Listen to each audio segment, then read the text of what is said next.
So, each of them they went to the extreme. I just was wondering, like, for example, life is death is what negation of life. There is no life as such. So when it turned to death, the light went out of it. Like the way darkness is absence of light. So light has to turn into darkness when it just vanishes. what I said, it's actually a little bit different. Light, darkness is not absence of light. Darkness is light carried out by power without knowledge of the Supreme. So it's a bit different. Power is present. Power of light is present in the darkness. But there is no knowledge, there is no consciousness. So when consciousness is absent, then life becomes death. But it is life, in its power. It's a very interesting, because if you study Savitri, you will see in the dialogue of life and love and death, you will see clearly there that death is turned to be that supreme life at the end. And the voice comes already not from the death, but from some supreme Godhead.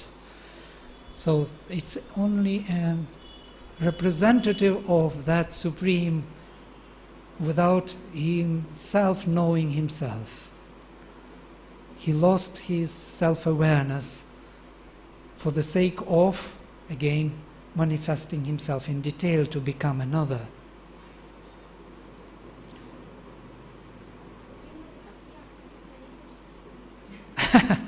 Was he happy after this manifestation? Definitely he was. Because his idea was to experience himself in different forms. Right.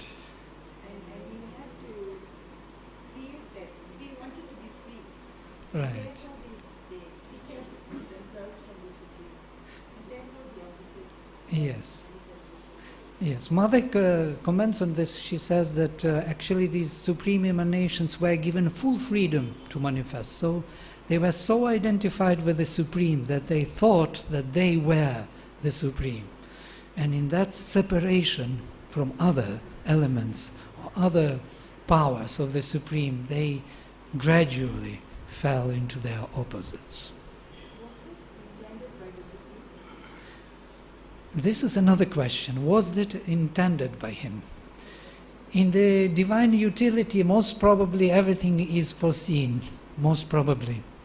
But as the Veda says in the Nasadiya Sukta, when it is said that who knows about this creation, where it comes from?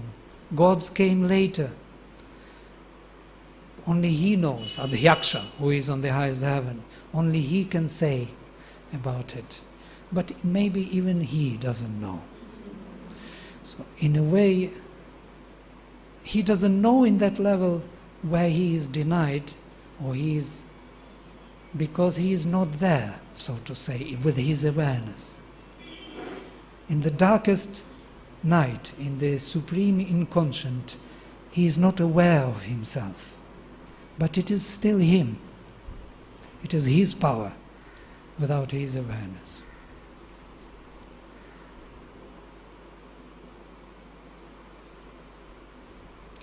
So, when the first involution took place, says the Veda, and the light was turned into the darkness, the creation became as if unsteady.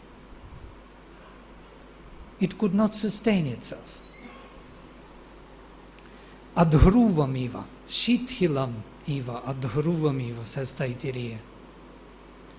So the Supreme Self had to enter and to support it from within.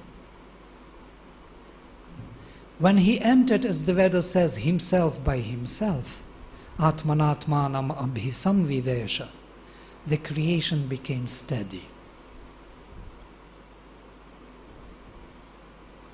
Now we have a second stage of creation.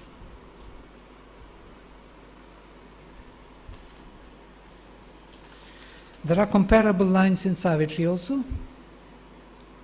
And these lines are very interesting.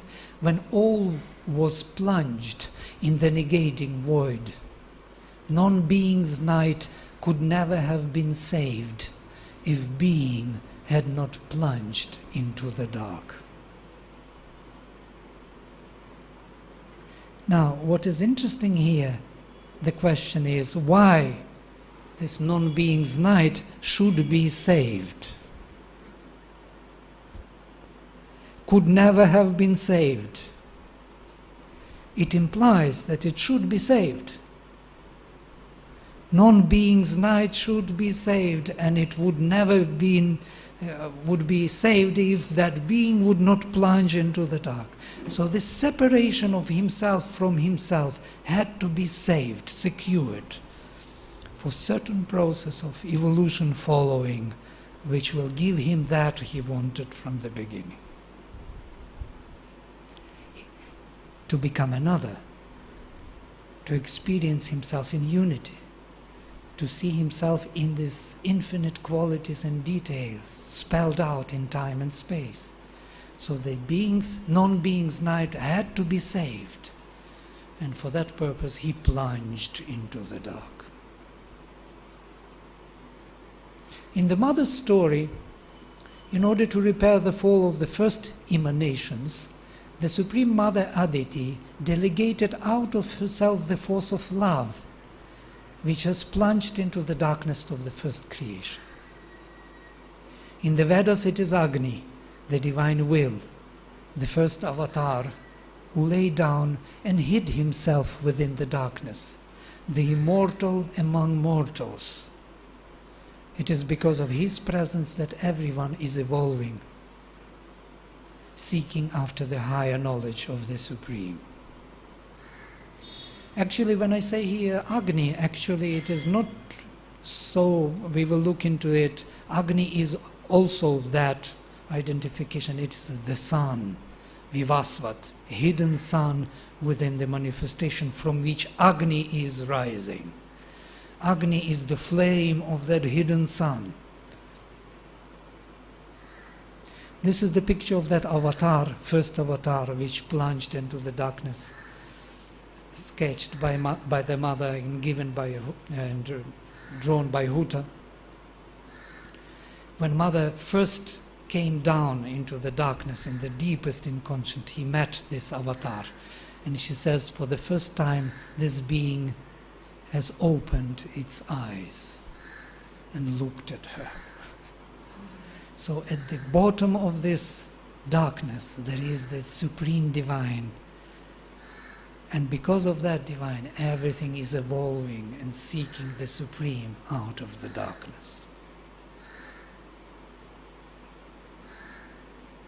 So from this point onward, evolution starts to take place.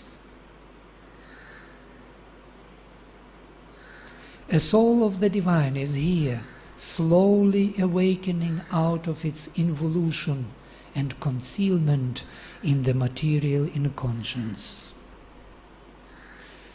We can clearly see here two aspects.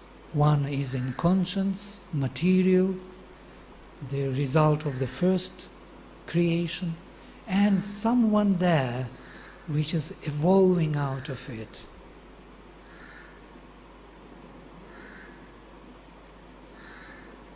So actually there were two creations, two involutions, before evolution could take place. First, out of himself he created the worlds, as Aitareya says, and then he entered them, plunging into the darkness and laying down at the bottom of the inconscient.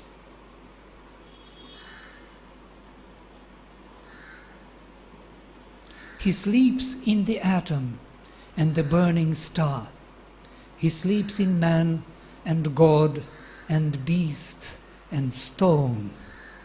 Because he is there, the inconscient does its work. Because he is there, the world forgets to die.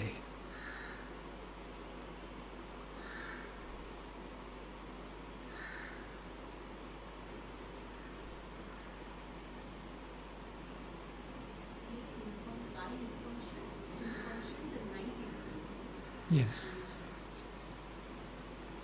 So the world forgets to die because there is someone there present who saved this world and its night in its gradual evolution, tardy process of evolution. That's why it is so slow and so difficult, but it is saved and maintained, and has to be slow, because to work out all his infinite qualities and aspects and details, it takes a long time.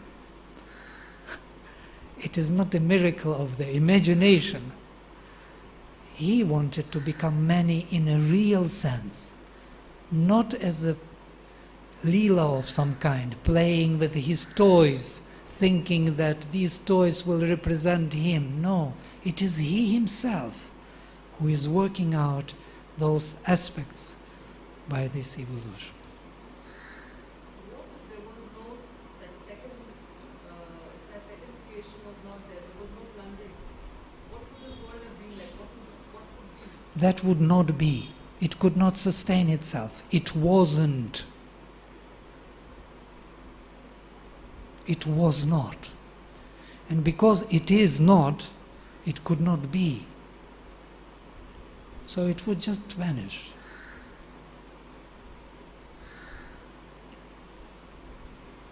Can you imagine he who is not? That is it.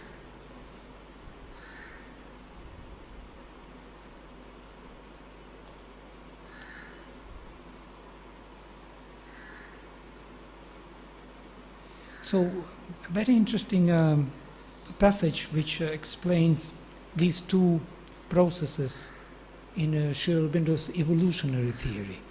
He says this terrestrial evolutionary working of nature has a double process.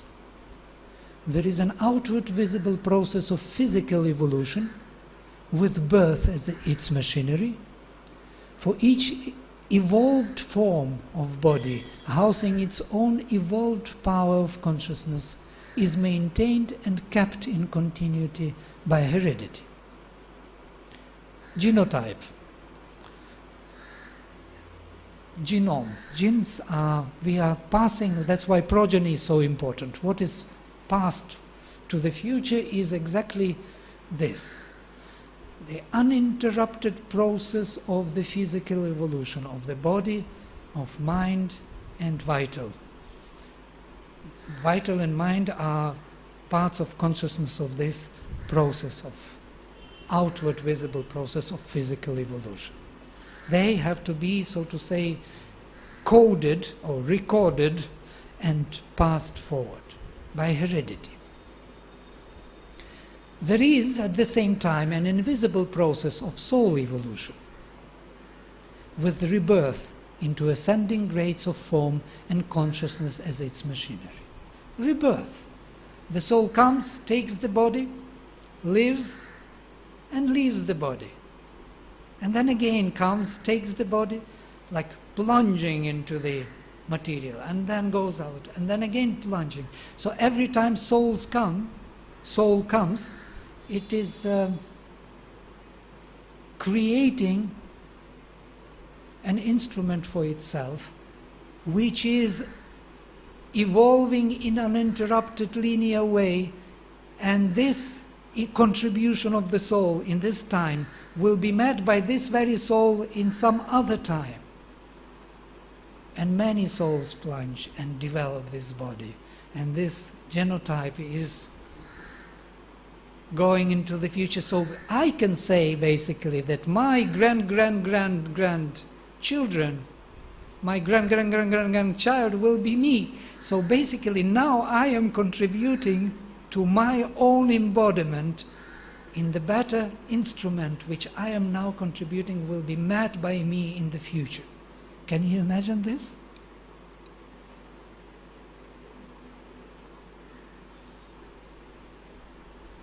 Is it too complicated? So these are the cycles. And what I was mentioning, that the Veda and the whole Indian approach to historicity is through these eyes, from the cycles of the involvement of the soul, rather than the linear, uninterrupted evolution which is kept in continuity by heredity. So where does the soul fit in that creation? Exactly. This is the second creation, the plunge of the force of love. We all represent this force of love which could handle this darkness. By the way, Sri Aurobindo says that this was the beginning of the redemption. This is the meaning of the Vedic sacrifice, Purusha Suktam, when the soul was sacrificed in order to carry out the evolution, to redeem the fallen self, to bring it back to its own self-awareness, but gradually, through evolution. These are all the answers you need. There are no better answers available. It's very true. You can't have better answers. And if you look at ourselves, we have innermost being, which is aware of itself, and outer being, which is less and less aware of itself. There are grades of awareness. We are constituted of two different creations. We have in ourselves the darkness, the power which is not aware of itself, of its supreme self. And we have within ourselves someone who is totally aware of itself, and all the grades in between. This is the complexity of our being.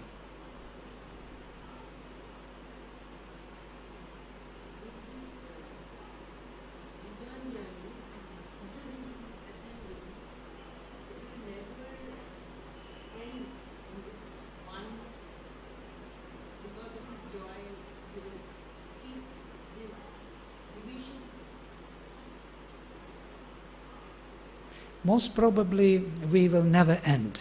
I agree with you. And Sri Aurobindo says also this way. He says, there will be an evolution from light to greater light. There will be more and more to learn and more to discover. It's not something that you come to the end and it is finished. Let us close the book. It is read, understood.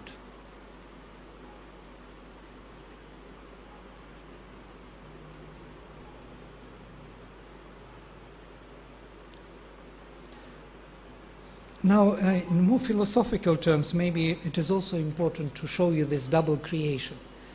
Brahman, says Sri Aurobindo, has projected in itself this luminous shadow of itself and has in the act begun to envisage itself and consider its essentialities in the light of attributes.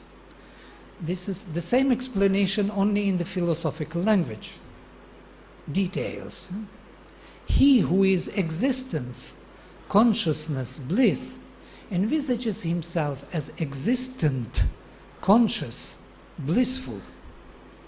So there is the element of self.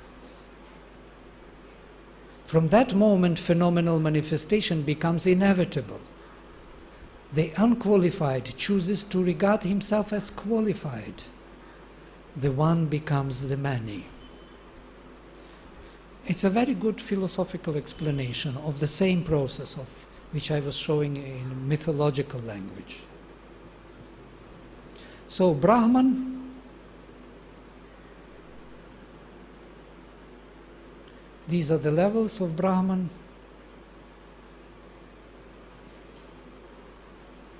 Don't know why it is winking.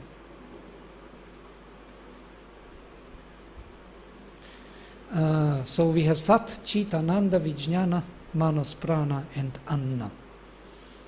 7 levels, yes? Transcendental Sat, Chit, Ananda. Vijnana, supermind, is a link between the transcendental and this world and the reflection of that transcendental in the mind, life and matter.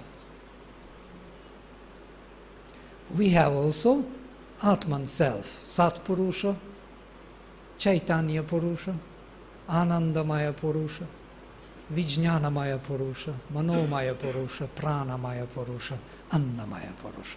So Atman in the form of Purusha, Purusha Vidha, as Taittiriya says, inhabits the levels of being and consciousness, of Brahman.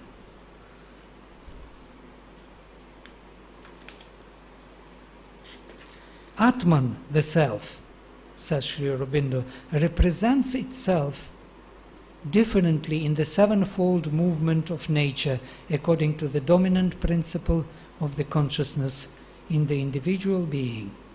In the physical consciousness, Atman becomes the material being, Annamaya Purusha. In the vital or nervous consciousness, Atman becomes the vital or dynamic being, Pranamaya Purusha. In the supra-intellectual consciousness dominated by truth, in the mental being, in the mental consciousness, Atman becomes the mental being, Manomaya Purusha. In the supra-intellectual consciousness dominated by the truth or causal idea, called in the Veda Satyam Ritam Brihat, the true, the right, the vast, Atman becomes the ideal being or great soul, Vijnanamaya Purusha.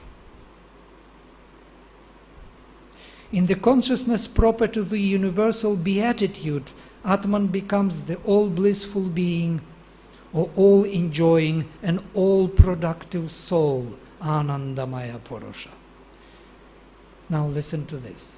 In the consciousness proper to the infinite divine self-awareness, which is also the infinite all-effective will, Chittapas, Atman is the all-conscious soul that is source and lord of the universe, Chaitanya Purusha. In the consciousness proper to the state of pure divine existence, Atman is Sat Purusha, the pure divine self. Now, why I read this long passage, I wanted you to gradually come to this. Atman becomes Annamaya Purusha, becomes Pranamaya Purusha, becomes Manomaya Purusha, becomes Vijnanamaya Purusha, becomes Anandamaya Purusha, but Atman is Chaitanya Purusha. Atman is Sat Purusha. It may give you some hint, something to think. What is that Ananda? It's a constant, so to say, emanation of his Sat-Chit, of his conscious existence. And it is very true that bliss or delight is nothing but conscious existence. If you can be totally conscious of your existence, that would be an absolute bliss. And it is because we are not totally conscious of our existence. We do not have that bliss, or we have gradually that bliss. In grades. Purusha would be Vijnanamaya Purusha is supermind, yes. Anandamaya Purusha is already transcendental, Satchitananda. By the way, it is very interesting because Shankara says the same, that Ananda Maya Purusha is the level of becoming, of eternal becoming. And in this sense, Sri Aurobindo and Shankara are not contradictory.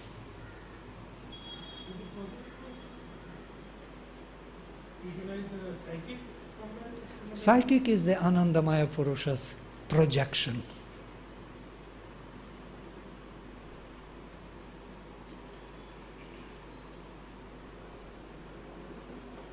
These are the levels drawn by Huta from the sketch of the mother with explanation, where mother says there is a supreme and then there is unmanifest, then there is Sat, Chit, Ananda.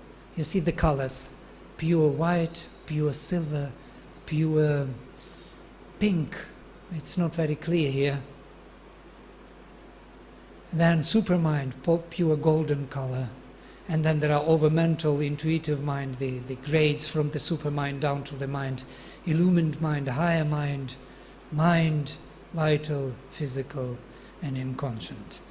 So it's a sketch, of course. Many grades are not given, but for you just to see the colors. So the supreme is somewhere beyond its manifest and unmanifest aspect. There is someone always there, transcendental to the transcendental. That concept of Purushottama, who is transcendental and this world at the same time, and someone who is more than both of them. This is the greatest contribution of Indian psychology and philosophy to the world, of knowledge of that transcendental to the transcendental Purushottama.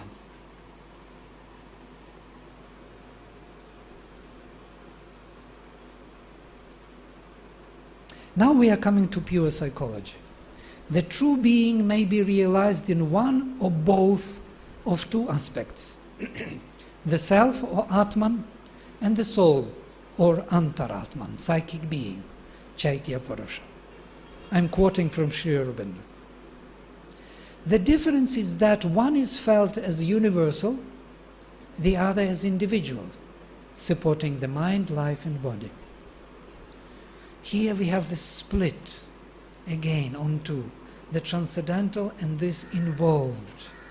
The projection of the transcendental into the involved soul, the plunge into the darkness is the psychic being. And that self which never plunged unborn stays there at the same time. So the two states of being free from any birth, Atman, and involved state of that which plunged element or projection of this Atman into the midst of the darkness is that evolving soul of man, psychic being.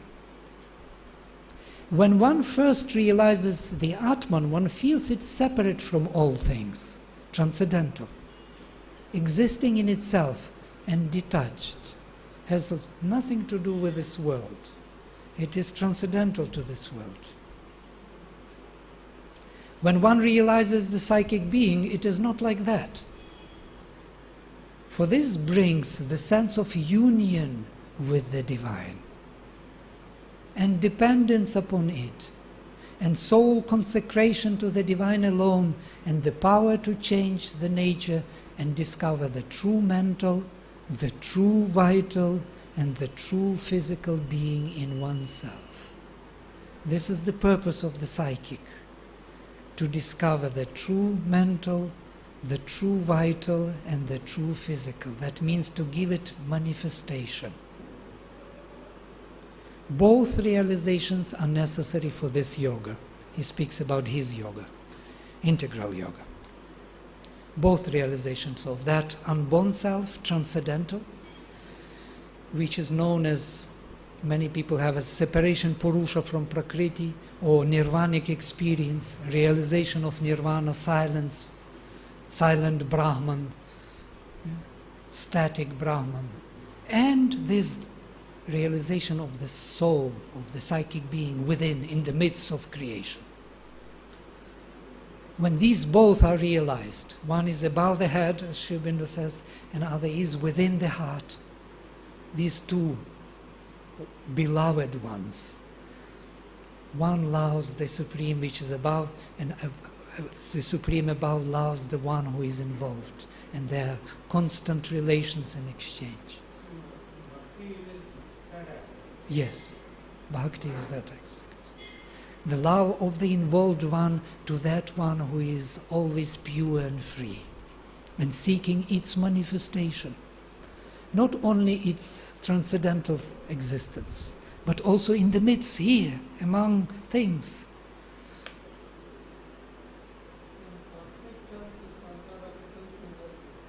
In a way, one can explain it with our mind in many ways. A new creation. So what would be the new creation? If the first creation was the fall of the spirit which laid out the field of its future manifestation, all the levels of consciousness were unfolded gradually, creating all the worlds in the involutionary order, from light to darkness, from superconscient to inconscient, from spirit to matter. The second creation, I'm giving this picture because this bright light in the middle of the darkness was a plunge of the Supreme into the darkness of material inconscience, bringing the aspect of the self into the existence in terms of individual growth and realization. From this point, matter becomes animated. Animation of matter is another very interesting thing. Matter is moving, growing, living, eating, and the evolution takes place.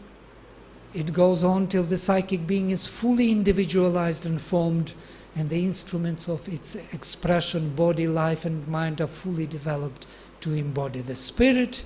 And finally we have the last creation, the third creation or new creation, is the supramental descent, which reconciles nature with the soul,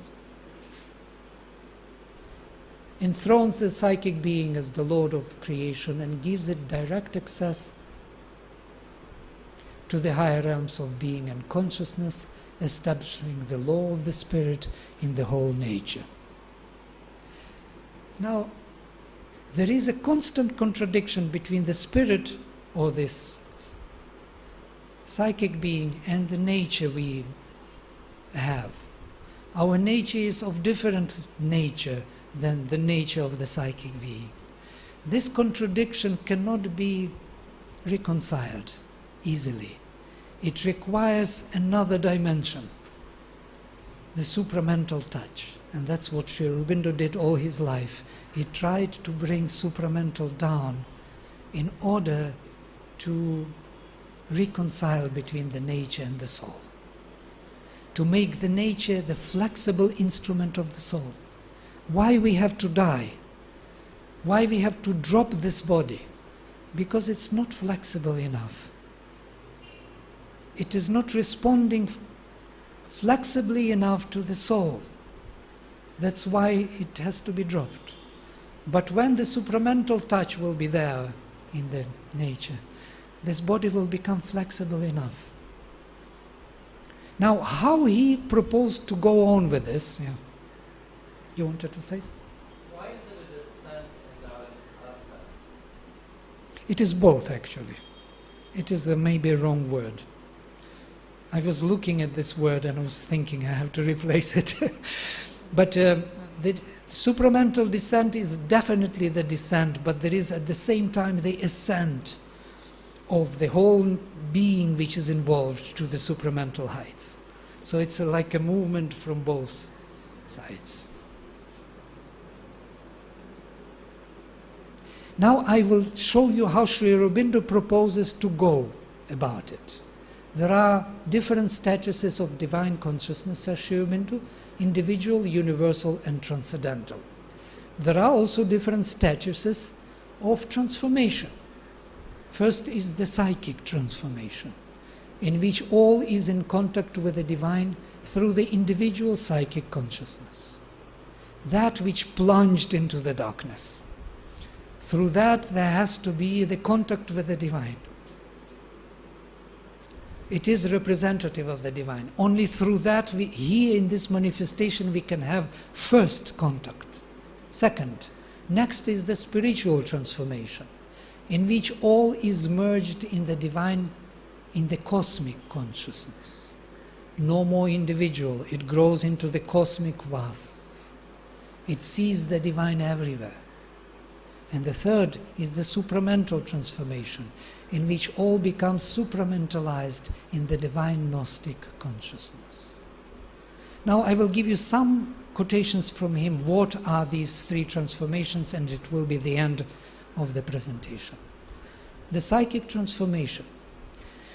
The psychic being is a flame born out of the divine and luminous inhabitant of the ignorance, grows in it till it is able to turn it towards the knowledge. It should turn ignorance towards the knowledge. That is the purpose of the psychic being. It is a deputy of the unborn self, or Atman, in the forms of nature, the individual soul, supporting mind, life and body, standing behind them, watching and profiting by their development and experience. How can psychic profit from the development of the mind, life and body? It learns how to sustain itself in time and space. It learns what is to be done for these instruments, these members of consciousness, how to turn them to knowledge. That's how it profits from them. If it can come forward into the front and govern overtly and entirely this outer nature of mind, life and body, then these can be cast into soul's images of what is true, right and beautiful. And in the end, the whole nature can be turned towards the real aim of life, the supreme victory, the ascent into the spiritual existence. If it can come to the front, if it can replace the ego sense,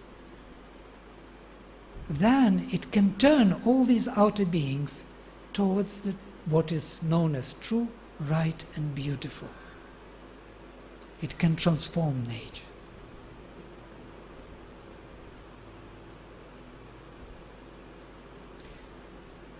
The spiritual transformation, look at this. The psychic being, there is no other being. Again, the psychic being can, by spiritual influx, enlarge itself and embrace the whole world. In an intimate communion or oneness. That's that oneness he wanted to experience. That is the answer. What kind of unity he wanted to have. Or it may become aware of its eternal companion and elect to live forever in his presence. That's Krishna and gopis. In an imperishable union and oneness as the eternal lover with the eternal beloved, which of all spiritual experiences is the most intense in beauty and rapture, because it's a direct love of the divine to the divine. It's the most pure form of love. By the way, it's quite interesting that Mother explains that all the gods, they do not have the psychic being because they are the typal beings. They are turned from the, so to say, the divine towards manifestation. They are not involved in the body. And if they want to change and grow, they have to come and take physical body, human body. And it is very, difficult for them because they will lose that freedom and they will become humans.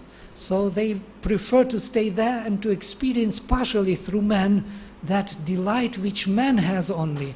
But we are paying a great price for this. Yeah?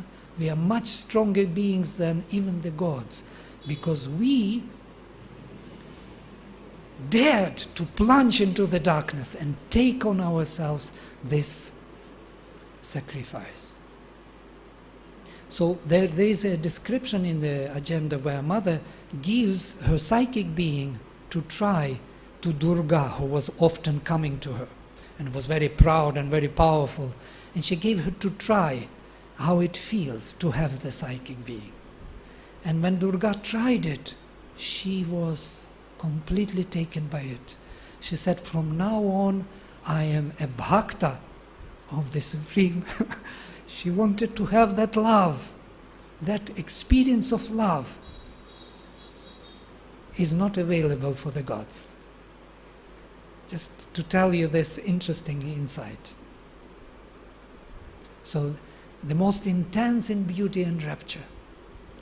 All these are great and splendid achievements of our spiritual self-finding, but they are not necessarily the last end and entire consummation. More is possible. Can you imagine? Even more is possible. What more would you desire? This is more. Again, the psychic transformation, after rising into the spiritual change, has then to be completed, integralized, exceeded, and uplifted by a supramental transformation. It has to go beyond cosmos. The supermind is the integrating light, the consummating force, the wide entry into the supreme Ananda. The psychic being, uplifted by the light and force, can unite itself with the original delight of existence from which it came, from Ananda, overcoming the dualities of pain and pleasure, delivering from all fear and shrinking the mind, life and body. It can recast the contacts of existence in the world into terms of the divine Ananda. Everything becomes a touch of the divine Ananda. The most mundane life, the most outward touch, becomes the experience of the profound delight. This is the aim of the manifestation. So this is the end of my presentation. This experience of absolute rapture or profound delight in everything, it would not happen if there is a psychic touch or if there is a spiritual transformation. If there is no supramental transformation, it stays on the level of the cosmic presence of the Narayana everywhere, or Krishna, as Sri Aurobindo experienced it in Alipur jail. He saw in every being, in every creature, in everything, the presence of that universal divine. But it is not transforming the nature yet. The nature, physical nature, all the beings and creatures in the nature. So that transformation comes with the opening to the supramental transformation. This transformation is happening at an individual level. It is on the individual level, on the first level, psychic transformation. Then it is cosmic. But within the individual, the cosmic transformation within the individual. So Sri Aurobindo saw Vasudeva in everything, saw Krishna in everything. Yes. It's not that, okay, in the third one, that's a supramentalized. It's all through the psychic being only. There is no other way. What I'm saying is that his body would be, or his being, his nature would be transformed, or nature itself would be transformed through his transformation. What is the... I don't understand the question really. This transformation that is happening in the individual. Hmm. So there is first the psychic that comes in front, then there is a spiritual transformation where the individual experiences Becomes, in everything. yeah, becomes the cosmic consciousness. Becomes cosmic consciousness. And when there is a supramental transformation, It reaches to the transcendental. but in that case the individual's nature is transformed, Yes. or nature itself will be transformed. Yeah, the individual stays, and it is very interesting. Individual stays. Yeah? That's why psychic is everywhere. Psychic, that individual, though enlarged and becoming transcendental and transforming all the nature, will be there. And that's what, how he becomes another. So to say, how he becomes many, how he wants to experience his consciousness of unity. Because these individuals, supremes, they exist, they are not dissolved into the oneness of his own one being. They stay and they keep their uniqueness, and that is something really to think about. That uniqueness of every individual will be preserved, though it is integralized, though it is open to the transcendental and brings the power of the transcendental to transform the very nature, outer nature. Still, the psychic being stays. So if the individual has undergone supramental transformation, there will still be, let's say, thieves and murderers and all these people will still be on earth, or how do they see that? I mean, just a question. About thieves and murderers. So are these levels of transformation at individual level? Because when I hear you, it sounds like it seems to be a cosmic transformation, except for psychic one, which maybe It's only through the individual. And there is, actually it's a good news, by the way. It means every one of us has access to it. It's not like a miracle which happened to all of us suddenly and we didn't want it and then we became something else. It requires conscious participation. It requires now something, some other concentration than nature can do. Nature comes to, with its evolution, to the moment where the conscious participation of man is needed to continue the evolution. Yeah, so when I read this, when I hear this, the term supramental descent that you used earlier makes a lot of sense to me at least. Because maybe he created all this because he was feeling alone. Yes. Now when all this is being united in some sense with him, then maybe he doesn't feel alone. He feels very happy with being here and not necessarily go back to that sense of loneliness. Yes. When the psychic is sufficiently developed, then there will be a need of cosmic transformation, and then after that the need of transcendental transformation, which he calls supramental. That means the pure Satchitananda will become a part of our environment. All this maintaining its separateness, its uniqueness. And did you think about that, that there are no things alike, or so to say, the same. There are no the same pebbles, there are no same fingerprints, there are no same leaves on the tree. There are billions, trillions, endless numbers of leaves on the tree, neem tree, and there are no the same ones. What does it really say to you? His infinite qualities are present here in manifestation, infinite, and they will be always infinite and will never be the same. Just think about this particular thing. Nothing is the same here. That's how he spelled himself out, to know himself in detail, because he is infinite consciousness and being. It sounds a little bit optimistic, but it's good to have this optimistic picture to start with the Veda. So